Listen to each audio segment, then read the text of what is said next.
Oop. Oh, sorry, all. Hey, all, it's Dinosaur again for Real World Skeletons, Episode 3.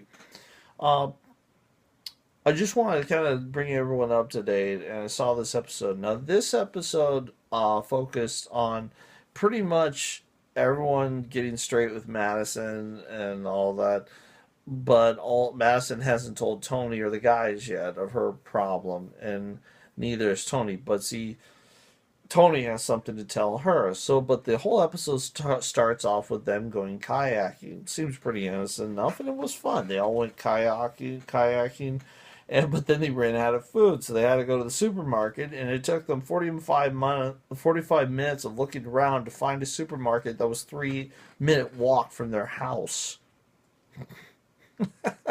Whoops. Try a map, fellas. But I'm not surprised, considering this group.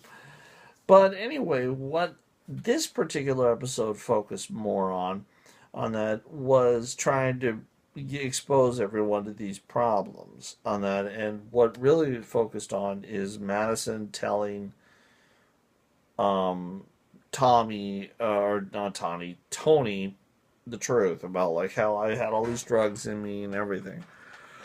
And Tony said, and then Tony admits, I had a problem too. My father, I lost my father due to drugs as well. And he tells her this, and, it's just like kind of like, wow, she has kind of a connection. But then he also tells her that I got something else to tell you is that I have this other girl in Louisiana, and I've been kind of resistant to being connected to you because one, I wanted to come here as a single guy, and then I found you, and it's hell. And Madison kind of turns away, kind of looks pissed off, which in a way I can see her point of view because she was like, "Why are you playing with me like this then?" And and he's like, look, I want us to be friends in this whole thing. And if nothing happens, then nothing happens on that. But, they kind of smooth it out and said, okay, we'll do be your friends, everything. But then we get into fun stuff like pillow talk and throwing pillows at each other. It's a pillow talk, throw the pillow, which Nicole, Jason, and Bruno were doing, which was really funny because they kept throwing pillows at each other. Um, and there was a few other funny moments, such as uh, the guys kind of like they made a bet with one of the girls, like if they lost a ping pong game, they had to streak the upstairs round and then go back in their room, and everyone's like, "Yeah, you're so awesome." And then so she streaked it, and then the other guys like kind of walk out.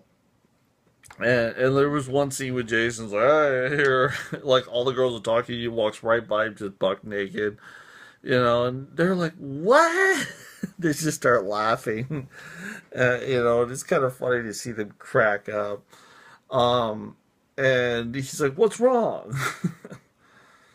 Oh man, you either have to have no shame or real guts to do that, like a bunch of 4 or 5 girls, because you don't know which way that's gonna go. I know I couldn't do it, but some guys I guess I don't know. But they go ahead and he does that, and it's just a bunch of antics the whole time. But it's building up to the skeletons arriving, where more of them are finding different skeletons are arriving, but they're finding out through their friends and through their family, um, and and it's unfortunately causing some friction in the group.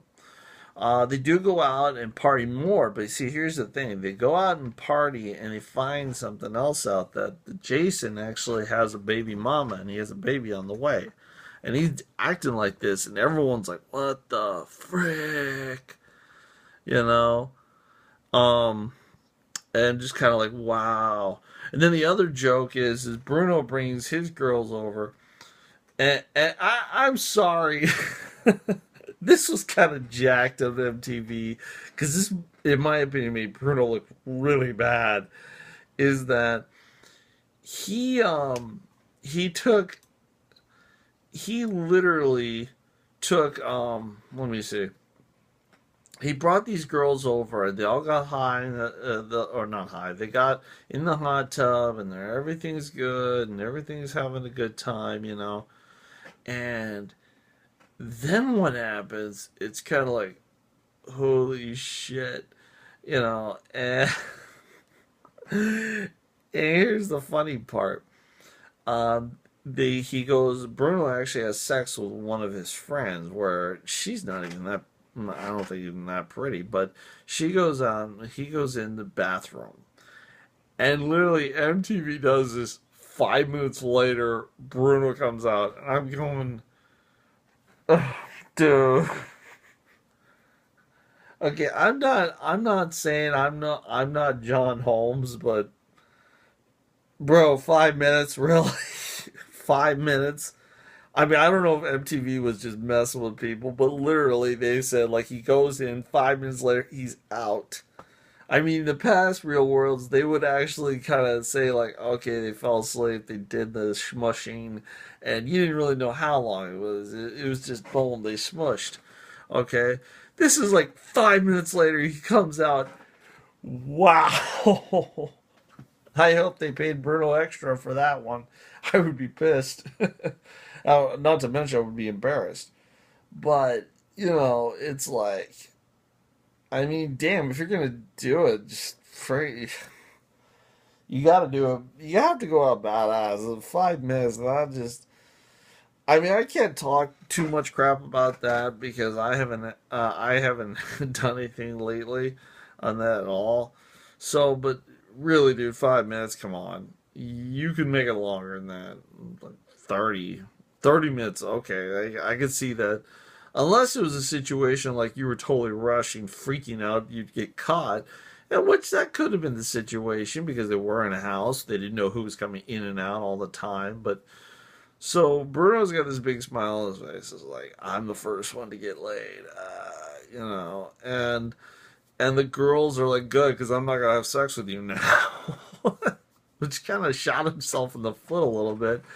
But we'll see in the later episodes. But what was important about this episode is it's the build up to all the skeletons that are starting to come. There really wasn't that much overall, other than like the realization and the sad feelings and the confessionals.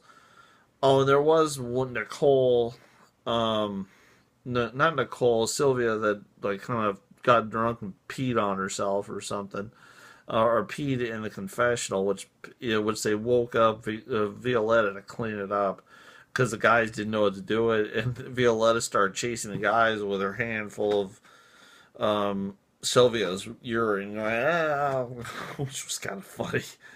Um, but you have to be realistic about these things. Um, so anyway, well, I'm gonna keep this one short because there really wasn't much at all. They're only talking about like the what are we gonna do with this? We're gonna vote. We're a unit. You're a family. All this. So this one was just a whole bunch of sad faces and working out. Um, I will say, on a fashion sense, that Madison knows how to dress, especially like her workout outfits. Like she knows how to get attention. This is a flirt. She says she's innocent, but no way. She is a big time flirt, and you can see that. Um, and even the other girls were kind of like calling it out on her, saying, "No way," you know. But oh yeah, and that's another thing. Madison met another guy named Cole, which she was worried about what Tony would do. But Tony says that's cool on that because I'm happy for you because I have this other girl too. So it kind of balances out. But at the same time, Bruno found another girl, actually two girls, one in the previous episode, one in this one, and pissed Sylvia off. And Sylvia's like, I don't want to talk to you. I hate you. And he does all that. And he's like, I didn't do anything. When you talk to other guys, I didn't say jack. Now you're making a big deal out of it. What the heck? And it's more of those kind of things. Oh, it really wasn't worth it. I think the most interesting stuff is going to come with these People X's and see what MTV is going to do. Um, but I'm also feeling the belief that a lot of this is staged because some of it doesn't make any sense. Because I think about that incident back in 1992, where if you watch the video clearly, all David did was grab the blanket, and while the other girl, accused him of something, she is laughing her ass off, and she's holding the blanket for dear life, and David is dragging her along with the blanket, and then he leaves her in the room and just runs off. And that's where Beth got all you're like, and that's where everyone was like, you're out of your mind. Um, and with Beth's education, so I mean, I hate to admit it, but I really feel that majority of this stuff is set up because they're already threatening. They've made threatening calls that there's going to be a murder in this house if you bring this person here. I'm starting to wonder if these people are even real. Because here's the thing about reality show is everything being hunky dory doesn't sell ratings. Think about it. So is it out of the realm of possibility which to believe that all the actors and actresses were set up? They might be real conflicts, but at the same time MTV could pay out the money to stew and just watch them stew. Just as long as they don't kill each other. They don't have a problem with it. The sad thing is one of these days something's going to happen and someone's going to get killed over this. And someone's going to go to jail, and that will pretty much be the end of the real world. Totally. Or at least this conflict, finger pointing. It's like just pointing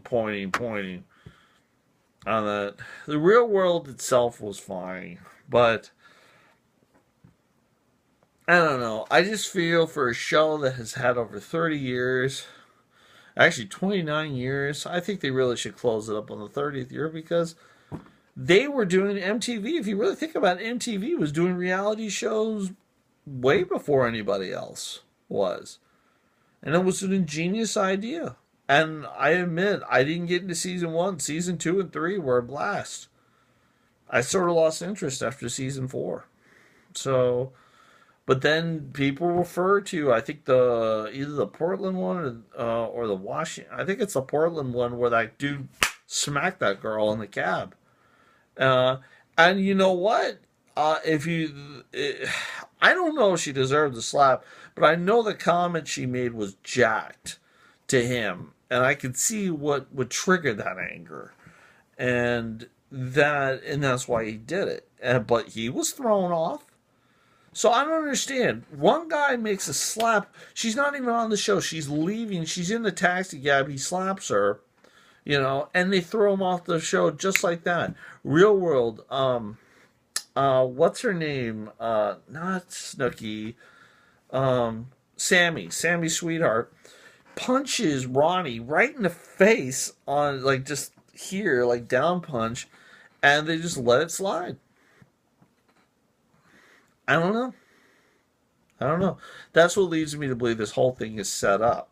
By the way, if you all noticed that I mentioned that the whole interview thing, there's a great possibility that the whole interview was a setup. And guess what? It's now in the news that security companies are telling the FBI that this whole thing with Sony was an inside job.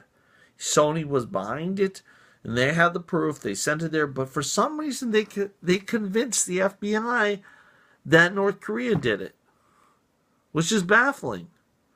Because when you had other companies coming along saying this evidence doesn't match up, how can you do this? Anyway, this is DinoRWskel3. Think about it. I'll talk to you all later. Bye.